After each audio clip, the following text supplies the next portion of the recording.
بسم الله الرحمن الرحيم ياسين والقرآن الحكيم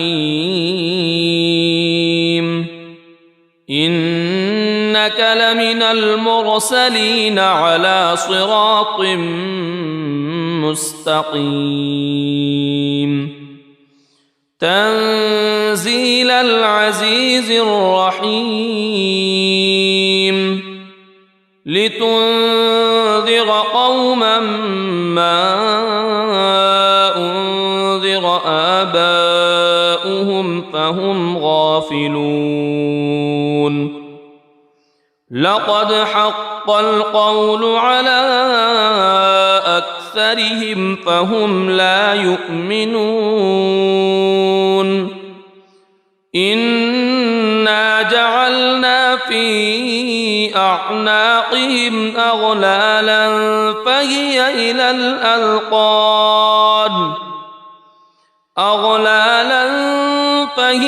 إلى الأذقان فهم مقمحون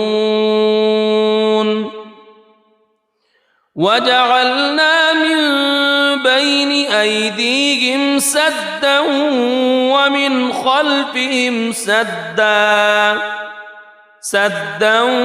ومن خلفهم سدا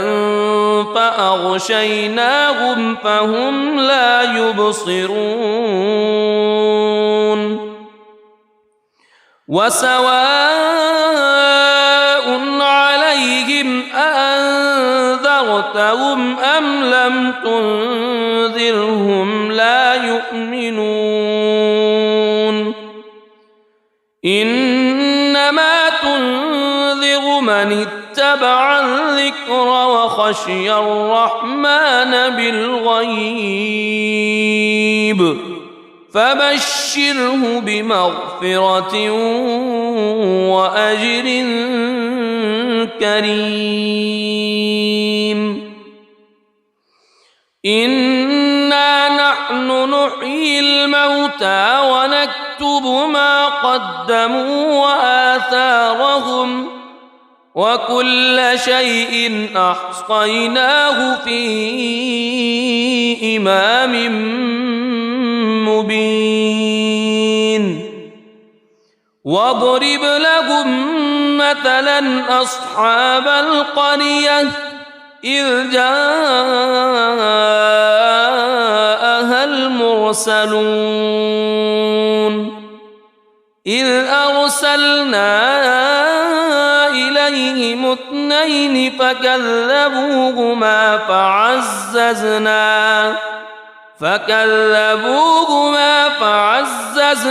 بثالث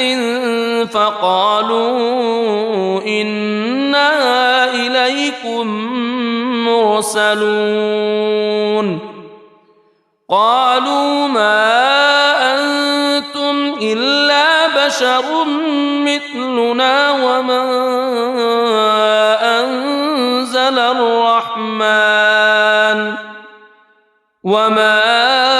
أنزل الرحمن من شيء إن أنتم إلا تكذبون قالوا ربنا يعلم إنا إليكم لمرسلون وما علينا إلا البلاغ المبين قالوا إنا تطيرنا بكم لئن لم تنتهوا لنرجمنكم وليمسنكم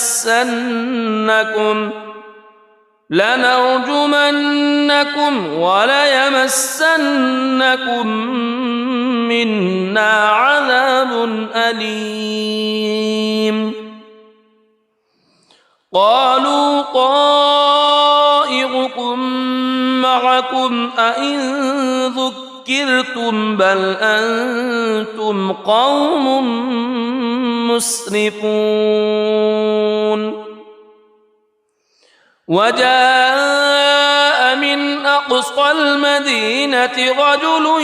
يسعى قال يا قوم اتبعوا المرسلين اتبعوا من لا يسألكم أجرا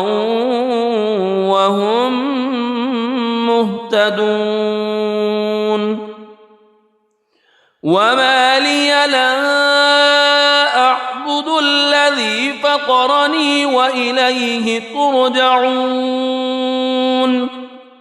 أأتخذ من دونه آلهة إن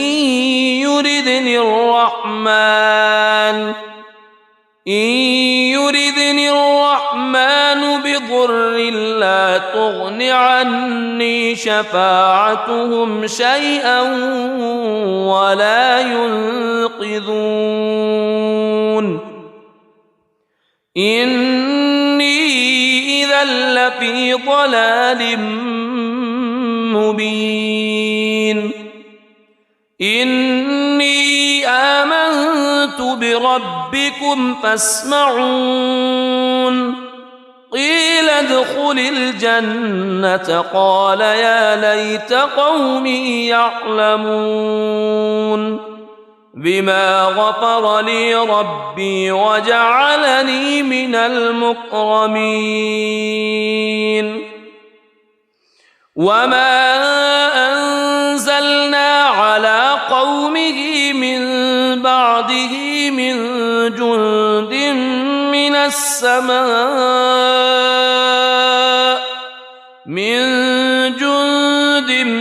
من السماء وما كنا منزلين إن كانت إلا صيحة واحدة فإذا هم خامدون يا حسرة على العباد ما يأتيهم من رسول إلا كانوا به يستهزئون ألم يروا كم أهلكنا قبلهم من القرون أنهم إليهم لا يرجعون وإن كل لما جميع لدينا محضرون وآية لهم الأرض الميتة أحييناها وأخرجنا منها حبا فمنه يأكلون وجعلنا فيها جنات من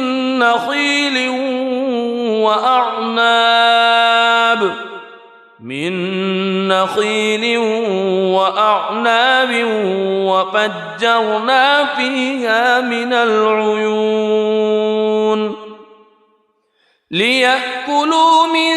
ثمره وما عملته أيديهم أفلا يشكرون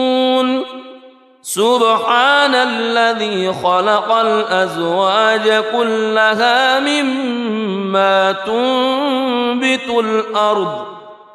مما تنبت الأرض ومن أنفسهم ومما لا يعلمون وآية لهم الليل نسلخ منه النهار فإذا هم مظلمون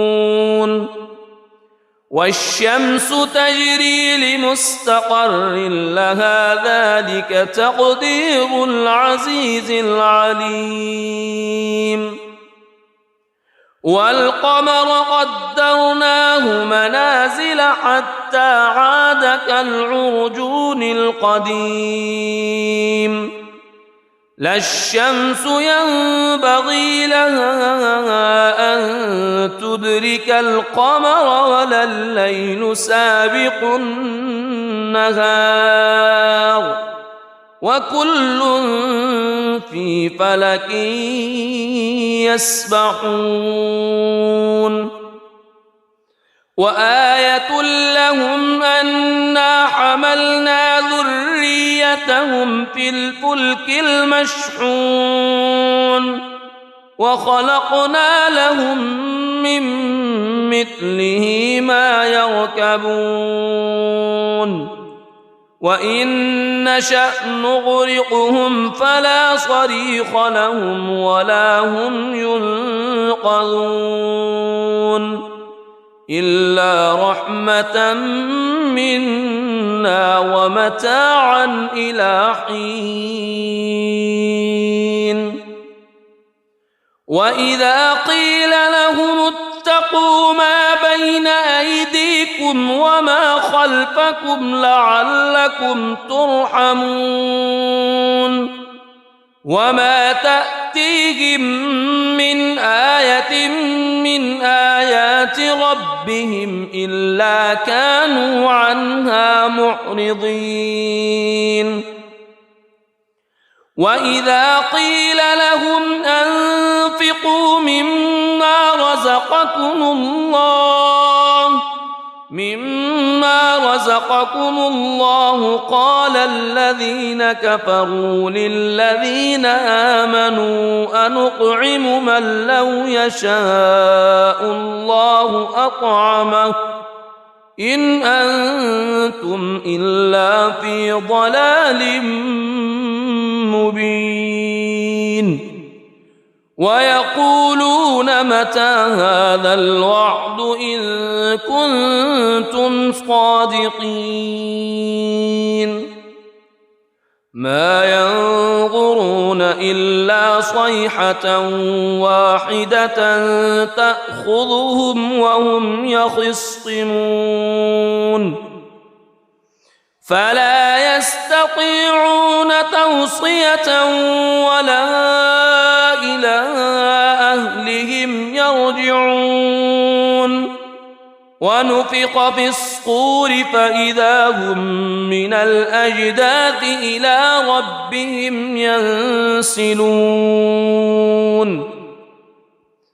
قالوا يا ويلنا من بعثنا من مرقدنا هذا ما وعد الرحمن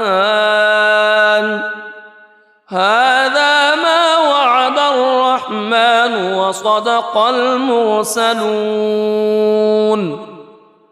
إن كانت إلا صيحة واحدة فإذا هم جميع لدينا محضرون فاليوم لا تظلم نفس شيئا ولا تجزون إلا ما كنتم تعملون إن أصحاب الجنة اليوم في شغل فاكهون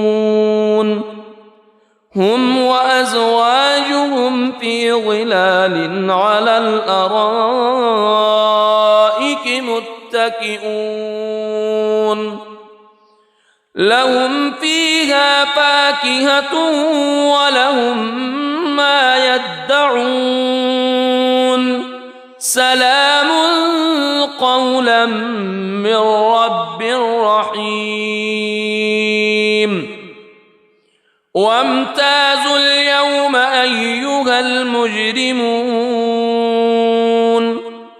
ألم أعهد إليكم يا بني ألا تعبدوا الشيطان ألم أعهد إليكم يا بني آدم ألا تعبدوا الشيطان إنه لكم عدو مبين وأن اعبدوني هذا صراط مستقيم ولقد أضل منكم جبلا كثيرا أفلم تكونوا تعقلون هذه جهنم التي كنتم توعدون اصلوها اليوم بما كنتم تكفرون اليوم نختم على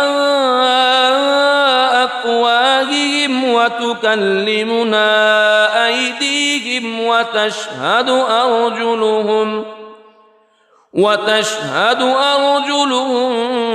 بما كانوا يكسبون ولو نشاء لطمسنا على أعينهم فاستبقوا الصراط فأنى يبصرون ولو نشاء لمسخناهم على مكانتهم فما استطاعوا مضيا ولا يرجعون ومن نعمره ننكسه في الخلق أفلا يعقلون وما علمناه الشعر وما ينبغي له إن هو إلا ذكر وقرآن مبين لينذر من كان حيا ويحق القول على الكافرين أولم يروا أنا خلقنا لهم مما عملت أيدينا أنعاما فهم لها مالكون وذللناها لهم فمنها ركوبهم ومنها يأكلون ولهم فيها منافع ومشارب أفلا يشكرون واتخذوا من دون الله آلهة لعلهم ينصرون لا يستطيعون نصرهم وهم لهم جند محضرون فلا يحزنك قولهم إنا نعلم ما يسرون وما يعلنون أولم ير الإنسان أنا خلقناه من نطفة فإذا هو خصيم مبين وضرب لنا مثلا ونسي خلقه قال من يحيي العظام وهي رميم قل يحييها الذي أنشأها أول مرة وهو بكل خلق عليم الذي جعل لكم من الشجر الأخضر نارا فإذا أنتم منه توقدون أوليس الذي خلق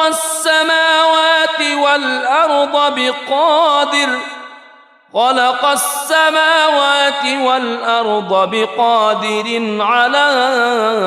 أن يخلق مثلهم بلى وهو الخلاق العليم إنما أمره إذا أراد شيئا أن يقول له كن فيكون فسبحان الذي بيده ملكوت كل شيء وإليه ترجعون بسم الله الرحمن الرحيم الرحمن علم القرآن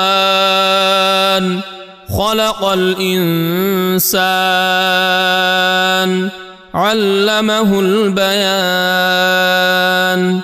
الشمس والقمر بحسبان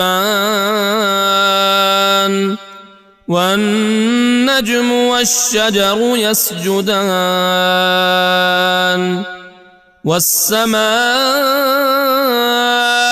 رفعها ووضع الميزان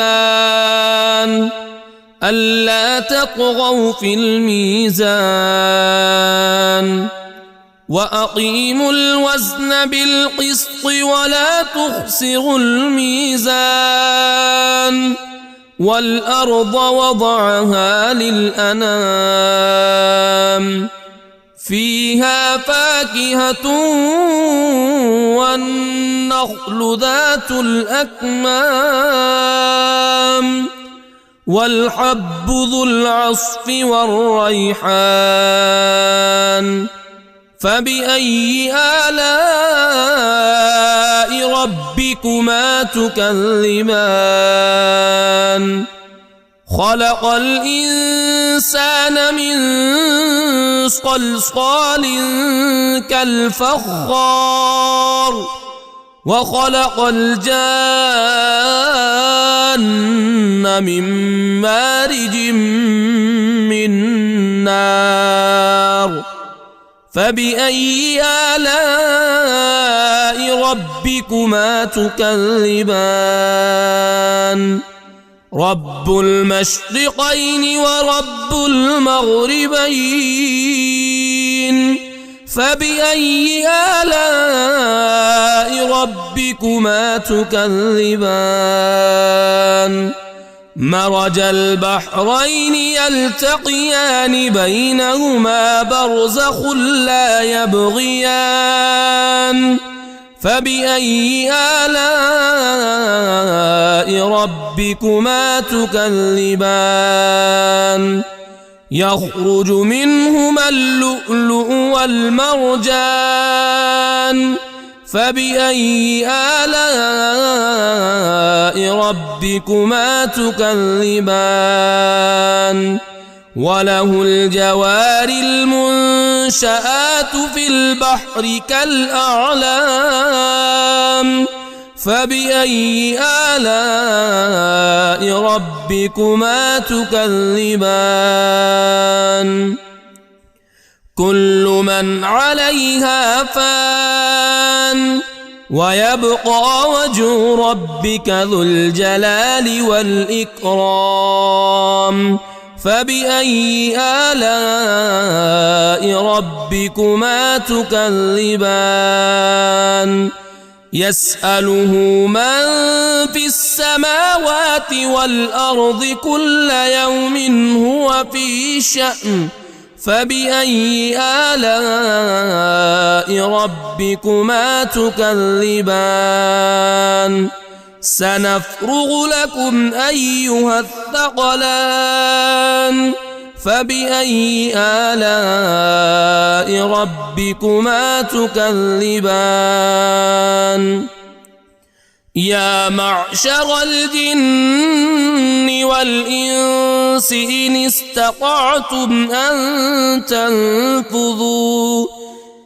استطعتم أن تنفذوا من أقطار السماوات والأرض فانفذوا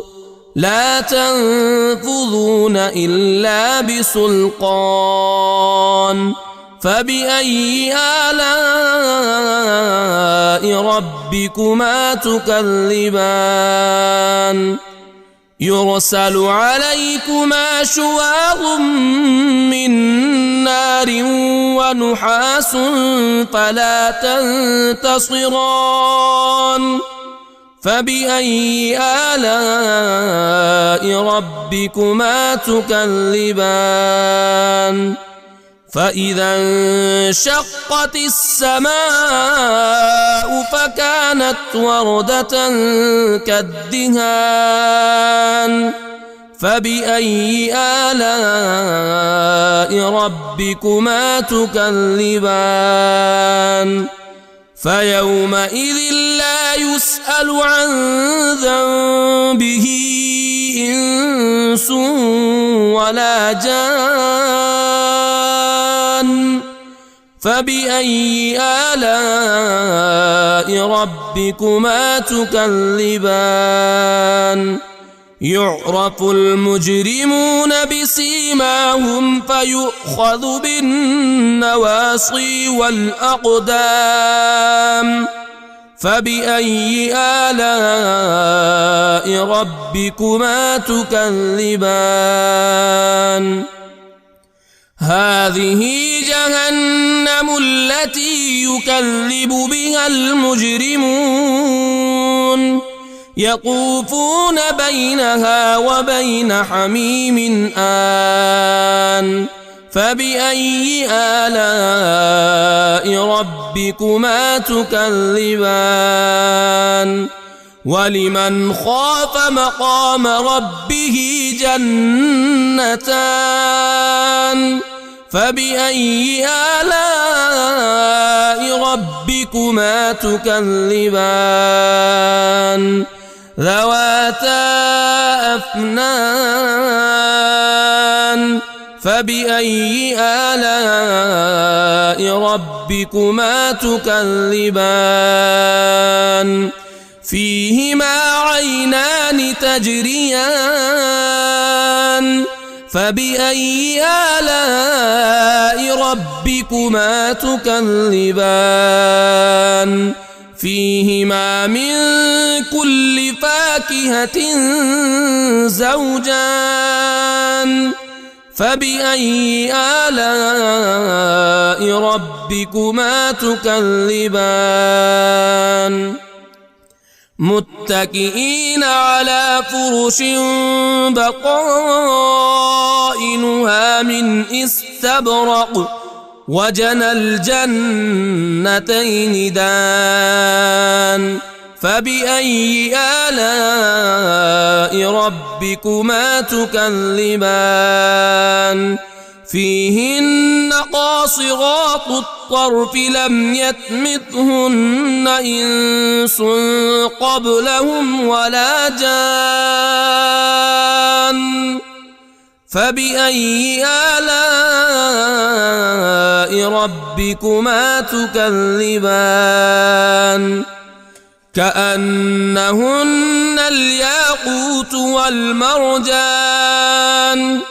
فبأي آلاء ربكما تكذبان هل جزاء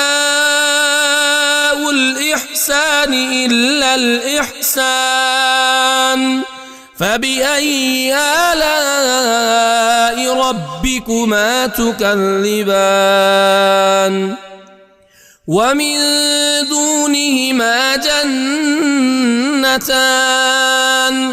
فبأي آلاء ربكما تكذبان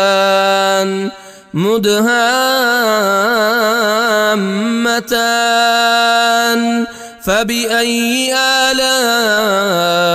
ربكما تكذبان فيهما عينان نضاختان فبأي آلاء ربكما تكذبان فيهما فاكهة ونخل ورمان فبأي آلاء ربكما تكذبان فيهن خيرات حسان فبأي آلاء ربكما تكذبان حور مقصورات في الخيام فبأي آلاء ربكما تكذبان لم يطمثهن إنس قبلهم ولا جان فبأي آلاء ربكما تكذبان متكئين على رفرف خضر وعبقري حسان فبأي آلاء ربكما تكذبان تبارك اسم ربك ذي الجلال والإكرام. بسم الله الرحمن الرحيم. ياسين والقرآن الحكيم إنك لمن المرسلين على صراط مستقيم تنزيل العزيز الرحيم لتنذر قوما ما أنذر آباؤهم فهم غافلون لقد حق القول على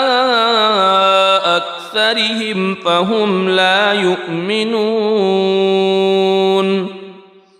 إنا جعلنا في أعناقهم أغلالا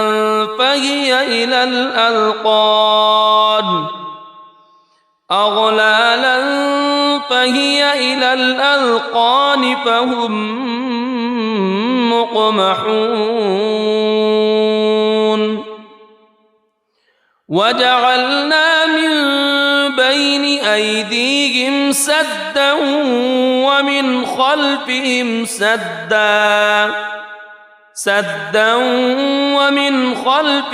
سدا فأغشيناهم فهم لا يبصرون وسواء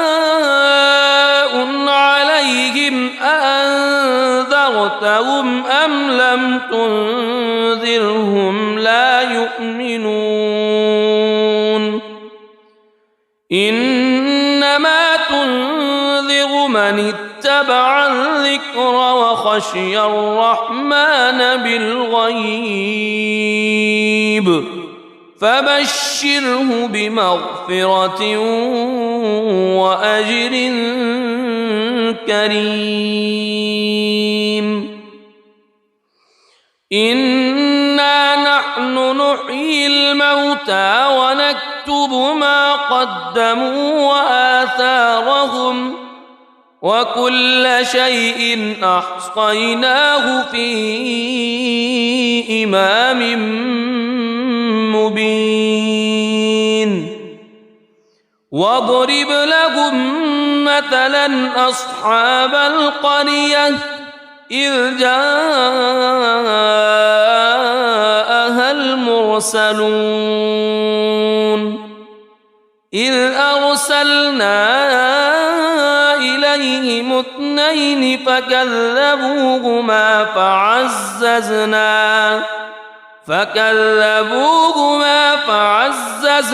بثالث فقالوا إنا إليكم مرسلون قالوا ما أنتم إلا بشر مثلنا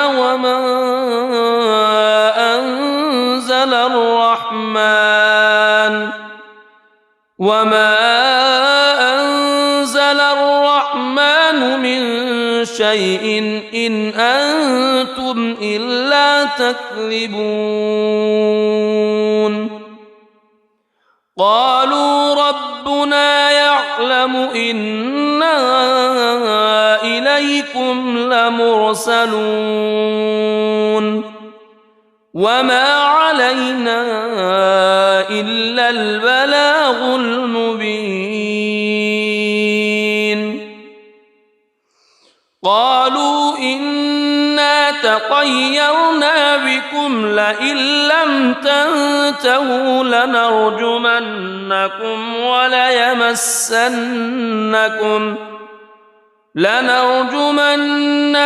وليمسنكم منا عذاب أليم قالوا طائركم معكم أئن ذكرتم بل أنتم قوم مسرفون وجاء من أقصى المدينة رجل يسعى قال يا قوم اتبعوا المرسلين اتبعوا من لا يسألكم أجرا وهم مهتدون وما لي لا أعبد الذي فطرني وإليه ترجعون أأتخذ من دونه آلهة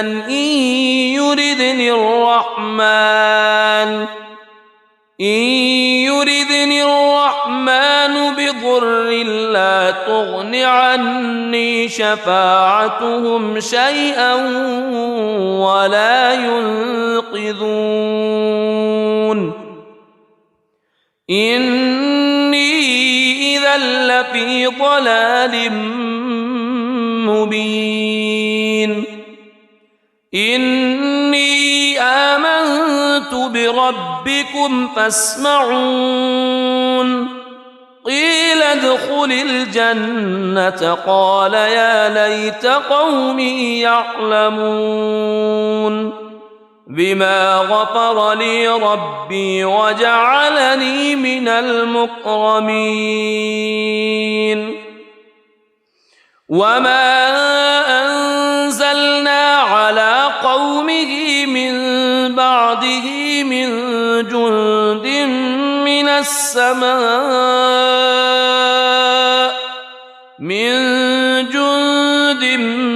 من السماء وما كنا منزلين إن كانت إلا صيحة واحدة فإذا هم خامدون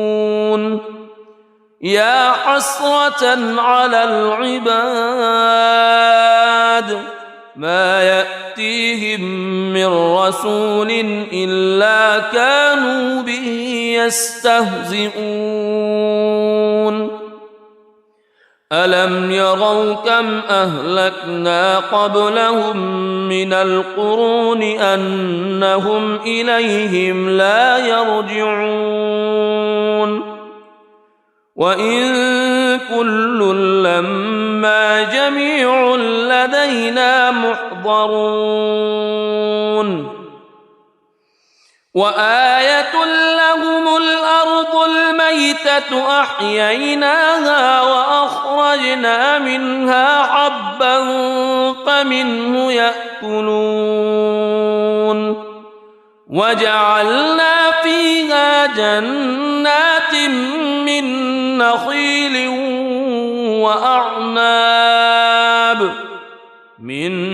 نخيل وأعناب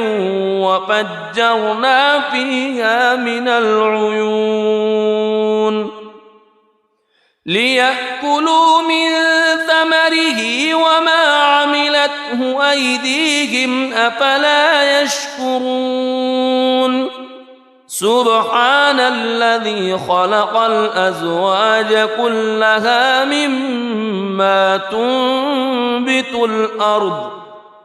مما تنبت الأرض ومن أنفسهم ومما لا يعلمون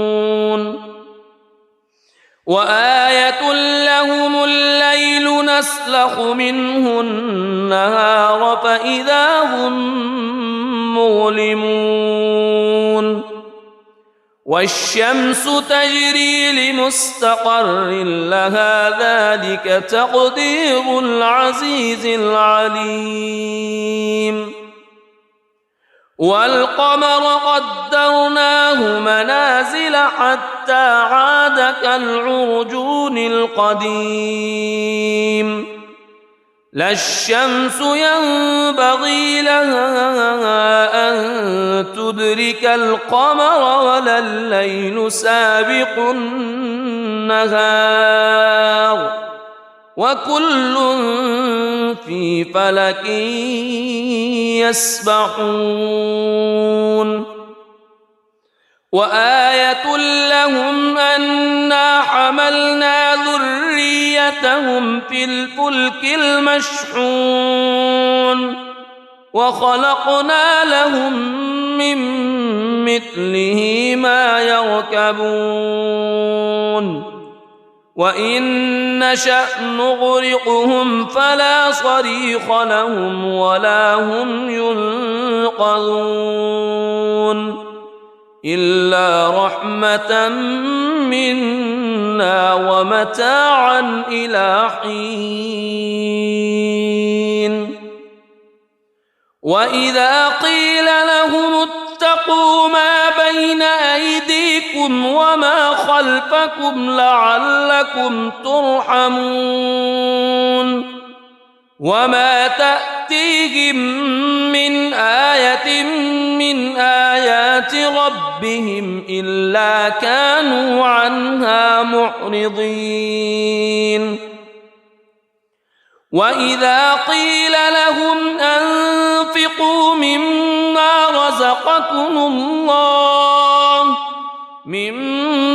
رزقكم الله قال الذين كفروا للذين آمنوا أنطعم من لو يشاء الله أطعمه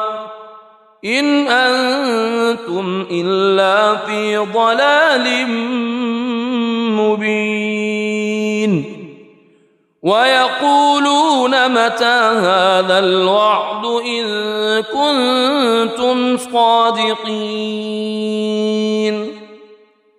ما ينظرون إلا صيحة واحدة تأخذهم وهم يخصمون فلا يستطيعون توصية ولا إلى أهلهم يرجعون ونفخ في الصور فإذا هم من الأجداث إلى ربهم ينسلون قالوا يا ويلنا من بعثنا من مرقدنا هذا ما وعد الرحمن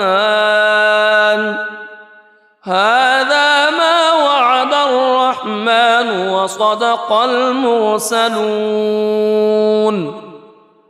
إن كانت إلا صيحة واحدة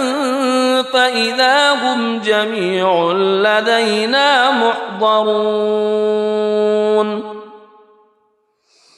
فاليوم لا تظلم نفس شيئا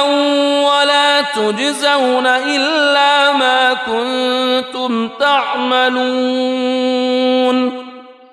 إن أصحاب الجنة اليوم في شغل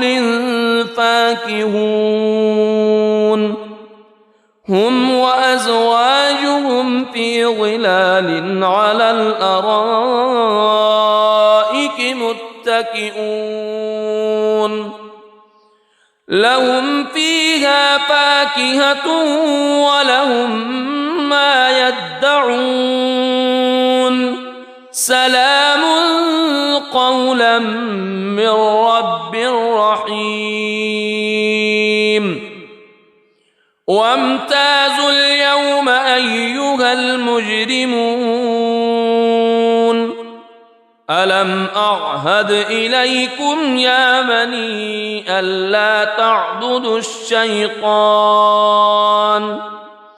ألم أعهد إليكم يا بني آدم ألا تعبدوا الشيطان إنه لكم عدو مبين وأن اعبدوني هذا صراط مستقيم ولقد أضل منكم جبلا كثيرا أفلم تكونوا تعقلون هذه جهنم التي كنتم توعدون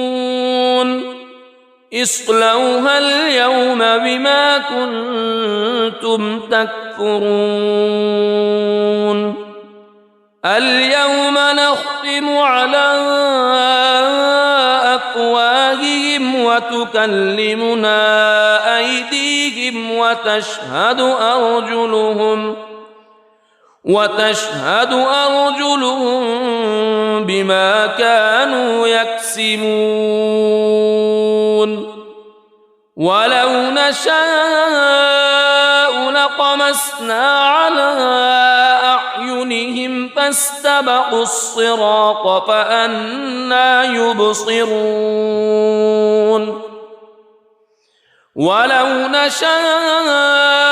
لمسخناهم على مكانتهم فما استطاعوا مضيا ولا يرجعون ومن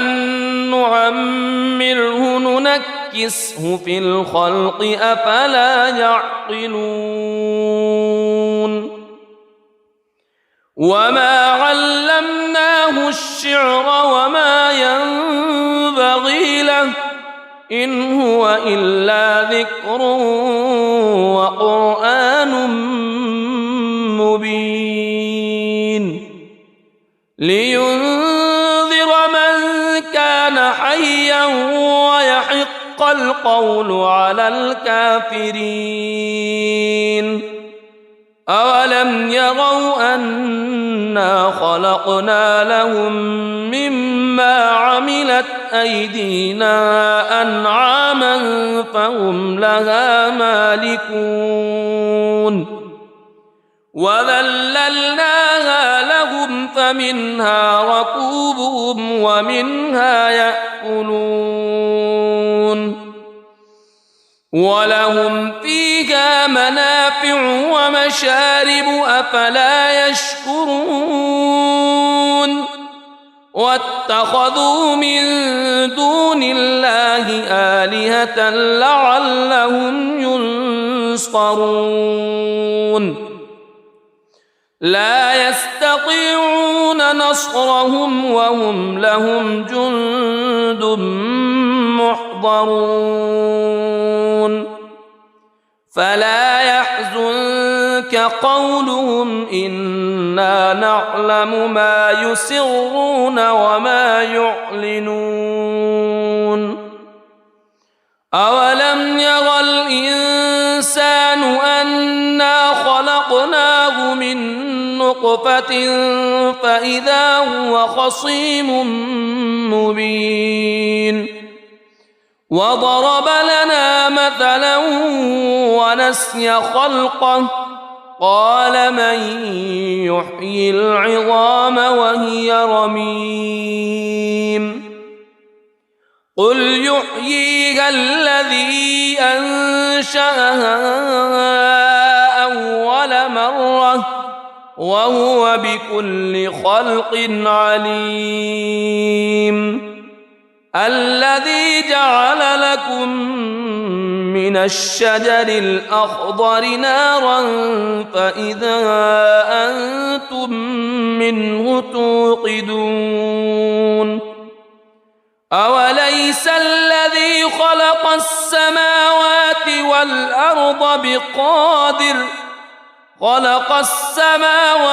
والأرض بقادر على أن يخلق مثلهم بلى وهو الخلاق العليم إنما أمره إذا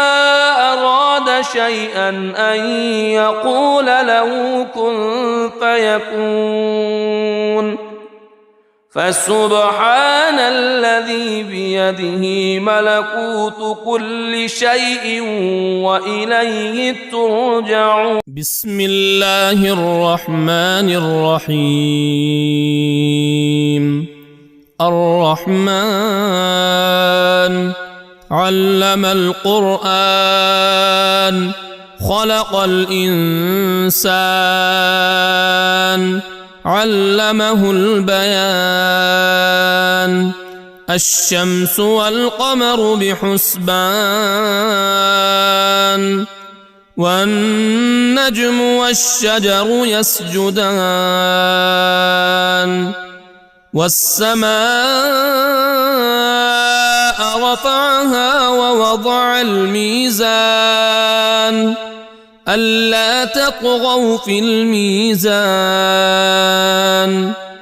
وأقيموا الوزن بالقسط ولا تخسروا الميزان. والأرض وضعها للأنام فيها فاكهة والنخل ذات الأكمام والحب ذو العصف والريحان. فبأي آلاء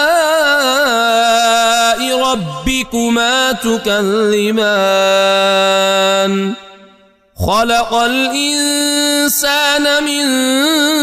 صلصال كالفخار وخلق الجان من مارج من نار. فبأي آلاء ربكما تكذبان؟ رب المشرقين ورب المغربين. فبأي آلاء ربكما تكذبان؟ مرج البحرين يلتقيان بينهما برزخ لا يبغيان. فبأي آلاء ربكما تكذبان؟ يخرج منهما اللؤلؤ والمرجان. فبأي آلاء ربكما تكذبان؟ وله الجوار المنشآت في البحر كالأعلام. فبأي آلاء ربكما تكذبان؟ كل من عليها فان ويبقى وجه ربك ذو الجلال والإكرام. فبأي آلاء ربكما تكذبان؟ يسأله من في السماوات والأرض كل يوم هو في شأن. فبأي آلاء ربكما تكذبان؟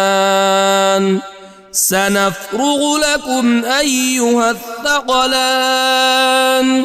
فبأي آلاء ربكما تكذبان؟ يا معشر الجن والإنس إن استطعتم أن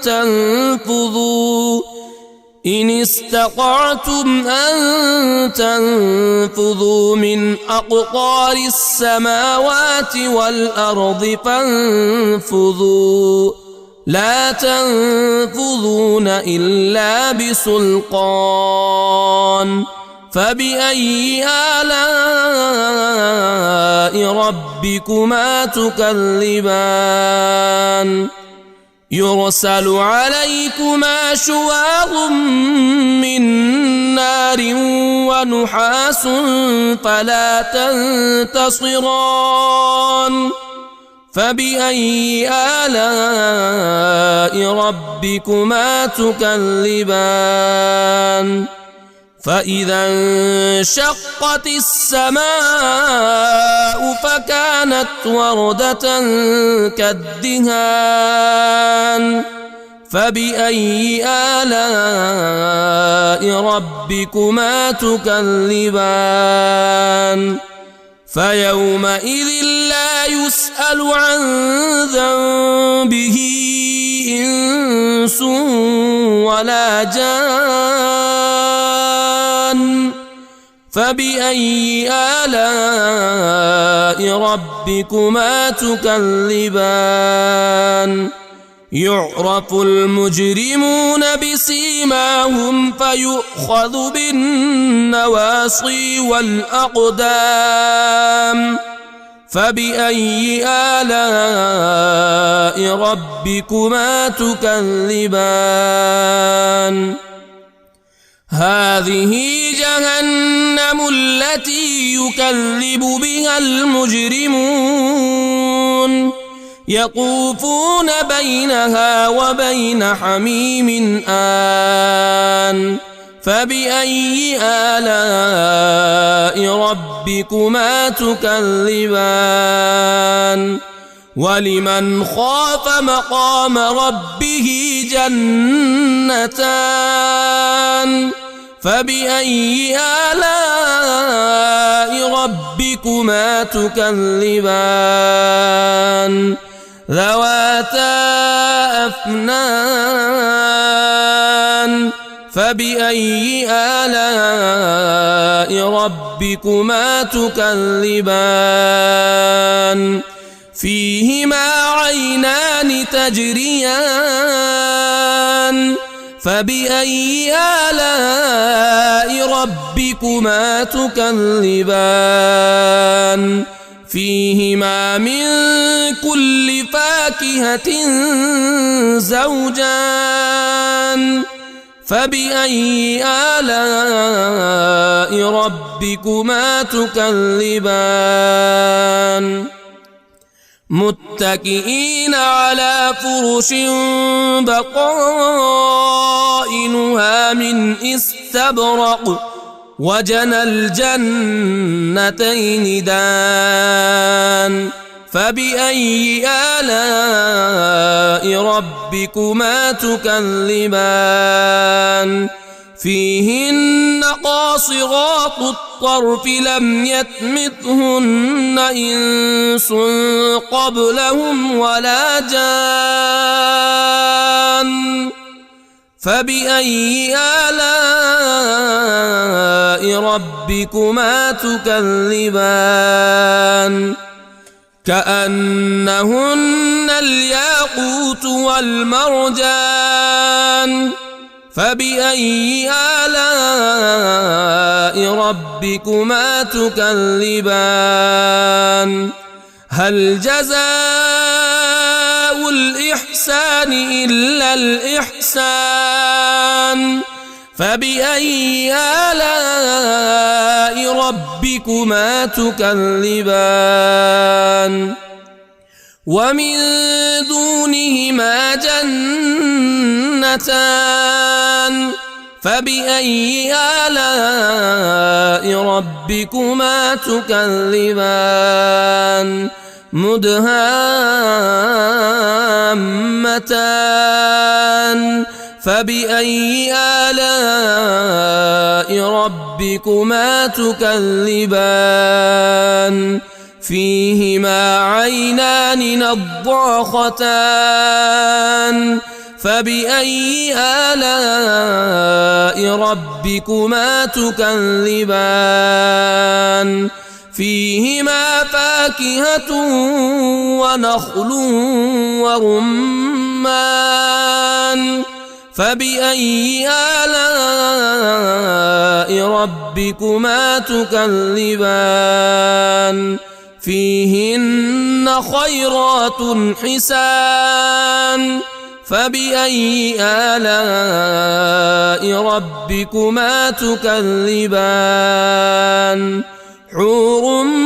مقصورات في الخيام فبأي آلاء ربكما تكذبان لم يطمثهن إنس قبلهم ولا جان فبأي آلاء ربكما تكذبان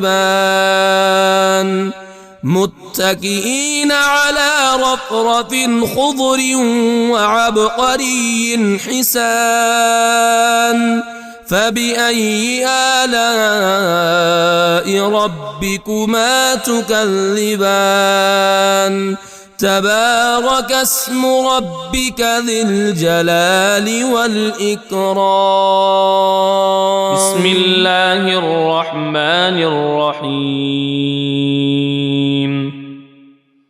ياسين والقرآن الحكيم إنك لمن المرسلين على صراط مستقيم تنزيل العزيز الرحيم لتنذر قوما ما أنذر آباؤهم فهم غافلون لقد حق القول على أكثرهم فهم لا يؤمنون إنا جعلنا في أعناقهم أغلالا فهي إلى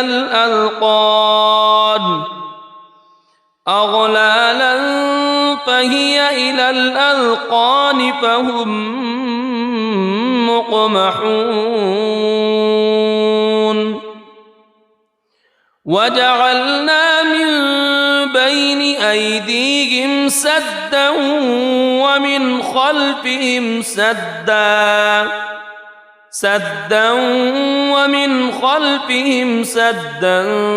فأغشيناهم فهم لا يبصرون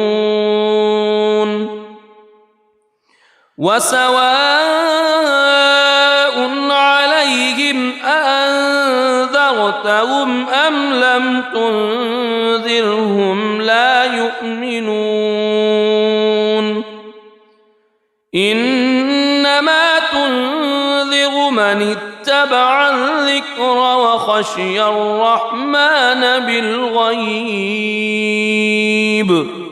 فبشره بمغفرة وأجر كريم إنا نحن نحيي الموتى ونكتب ما قدموا وآثارهم وكل شيء أحصيناه في إمام مبين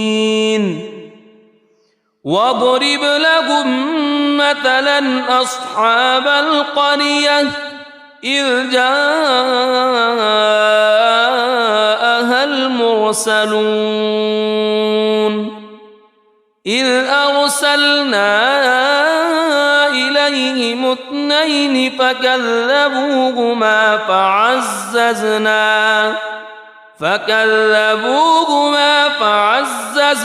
بثالث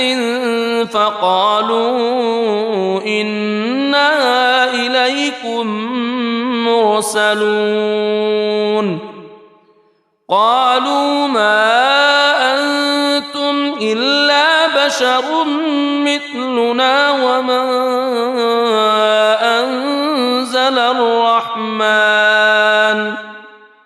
وما أنزل الرحمن من شيء إن أنتم إلا تكذبون قالوا ربنا يعلم إنا إليكم لمرسلون وما علينا إلا البلاغ المبين قالوا إنا تطيرنا بكم لئن لم تنتهوا لنرجمنكم وليمسنكم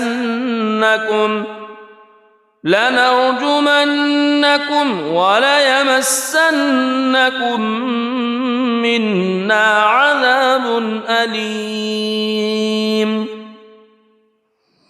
قالوا طائركم معكم أئن ذكرتم بل أنتم قوم مسرفون وجاء من أقصى المدينة رجل يسعى قال يا قوم اتبعوا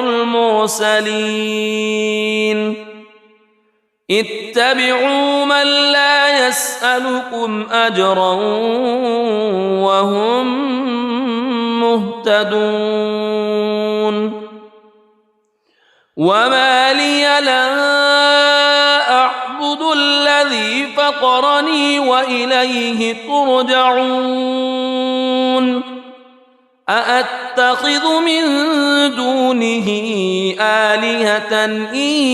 يردني الرحمن بضر لا تغن عني شفاعتهم شيئا ولا ينقذون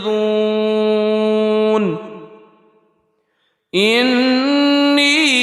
إذا لفي ضلال مبين إني آمنت بربكم فاسمعون قيل ادخل الجنة قال يا ليت قومي يعلمون بما غفر لي ربي وجعلني من المكرمين وما أنزلنا على قومه من بعده من جند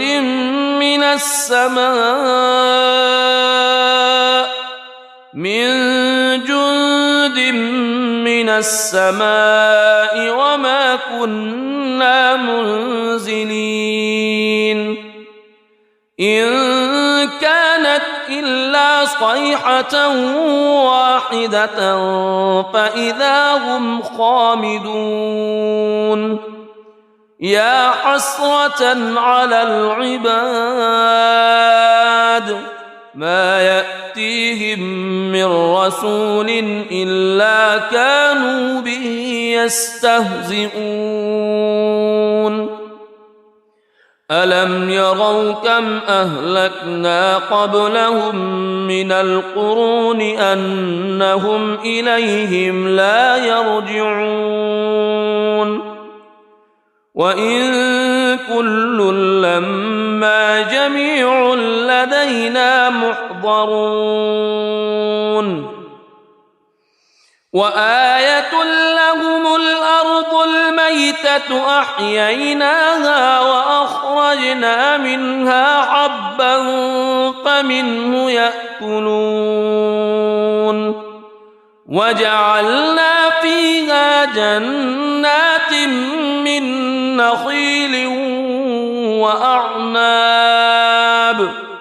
من نخيل وأعناب وفجرنا فيها من العيون ليأكلوا من ثمره وما عملته أيديهم أفلا يشكرون سبحان الذي خلق الأزواج كلها مما تنبت الأرض مما تنبت الأرض ومن أنفسهم ومما لا يعلمون وآية لهم الليل نسلخ منه النهار فإذا هم مظلمون والشمس تجري لمستقر لها ذلك تقدير العزيز العليم والقمر قدرناه منازل حتى عاد كالعرجون القديم لا الشمس ينبغي لها أن تدرك القمر ولا الليل سابق النهار وكل في فلك يسبحون وآية لهم أنا حملنا ذريتهم في الفلك المشحون وخلقنا لهم من مثله ما يركبون وإن نشأ نغرقهم فلا صريخ لهم ولا هم ينقذون إلا رحمة منا ومتاعا إلى حين وإذا قيل لهم اتقوا ما بين أيديكم وما خلفكم لعلكم ترحمون وما تأتيهم من آية من آيات ربهم إلا كانوا عنها معرضين وإذا قيل لهم أنفقوا مما رزقكم الله قال الذين كفروا للذين آمنوا أنطعم من لو يشاء الله أطعمه إن أنتم إلا في ضلال مبين ويقولون متى هذا الوعد إن كنتم صادقين ما ينظرون إلا صيحة واحدة تأخذهم وهم يخصمون فلا يستطيعون توصية ولا إلى أهلهم يرجعون ونفخ في الصور فإذا هم من الأجداث إلى ربهم ينسلون قالوا يا ويلنا من بعثنا من مرقدنا هذا ما وعد الرحمن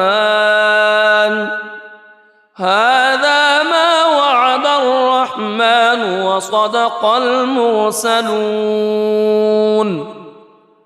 إن كانت إلا صيحة واحدة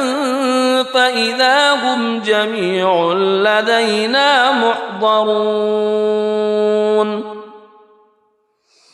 فاليوم لا تظلم نفس شيئا ولا تجزون إلا ما كنتم تعملون إن أصحاب الجنة اليوم في شغل فاكهون هم وأزواجهم في ظلال على الأرائك متكئون لهم فيها فاكهة ولهم ما يدعون سلام قولا من رب رحيم وامتازوا اليوم أيها المجرمون ألم أعهد إليكم يا بني ألا تعبدوا الشيطان ألم أعهد إليكم يا بني آدم ألا تعبدوا الشيطان إنه لكم عدو مبين وأن اعبدوني هذا صراط مستقيم ولقد أضل منكم جبلا كثيرا أفلم تكونوا تعقلون هذه جهنم التي كنتم توعدون اصلوها اليوم بما كنتم تكفرون اليوم نختم على أفواههم وتكلمنا أيديهم وتشهد أرجلهم بما كانوا يكسبون ولو نشاء لطمسنا على أعينهم فاستبقوا الصراط فأنى يبصرون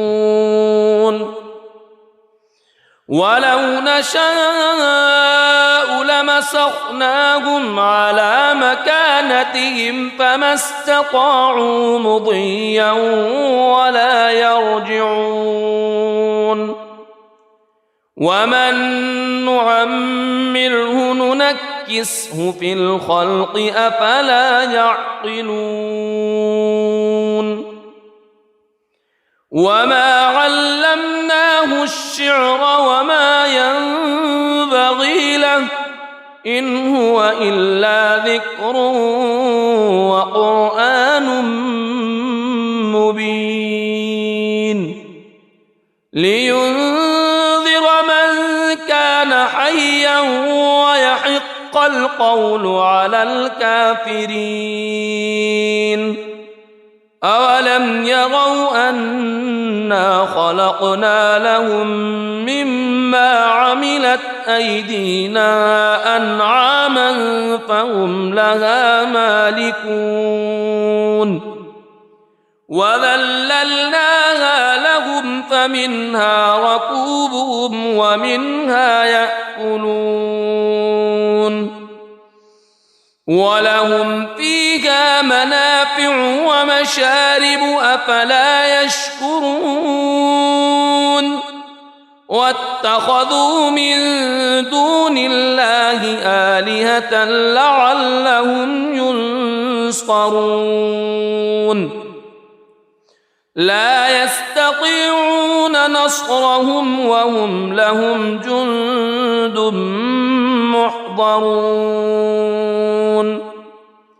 فلا يحزنك قولهم إنا نعلم ما يسرون وما يعلنون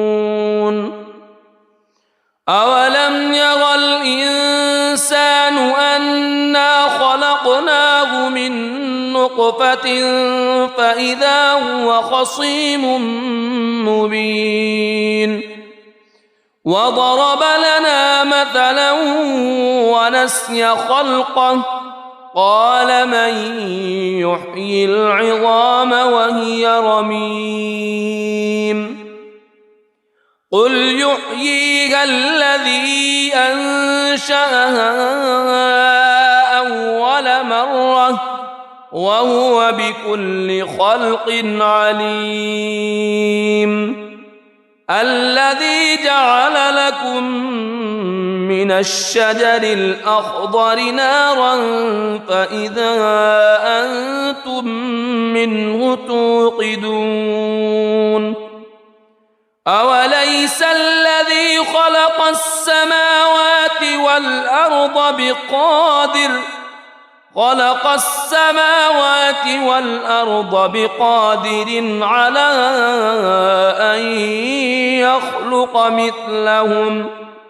بلى وهو الخلاق العليم إنما أمره إذا أراد شيئا أن يقول له كن فيكون فسبحان الذي بيده ملكوت كل شيء وإليه ترجعون. بسم الله الرحمن الرحيم. الرحمن علم القرآن خلق الإنسان علمه البيان الشمس والقمر بحسبان والنجم والشجر يسجدان والسماء رفعها ووضع الميزان ألا تطغوا في الميزان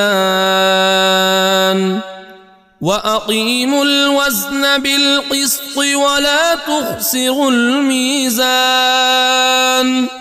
والأرض وضعها للأنام فيها فاكهة والنخل ذات الأكمام والحب ذو العصف والريحان فبأي آلاء ربكما تكذبان خلق الإنسان من صلصال كالفخار وخلق الجان من مارج من نار فبأي آلاء ربكما تكذبان رب المشرقين ورب المغربين فبأي آلاء ربكما تكذبان مرج البحرين يلتقيان بينهما برزخ لا يبغيان فبأي آلاء ربكما تكذبان يخرج منهما اللؤلؤ والمرجان فبأي آلاء ربكما تكذبان وله الجوار المنشآت في البحر كالأعلام فبأي آلاء ربكما تكذبان كل من عليها فان ويبقى وجه ربك ذو الجلال والإكرام فبأي آلاء ربكما تكذبان يسأله من في السماوات والأرض كل يوم هو في شأن فبأي آلاء ربكما تكذبان سنفرغ لكم أيها الثقلان فبأي آلاء ربكما تكذبان يا معشر الجن والإنس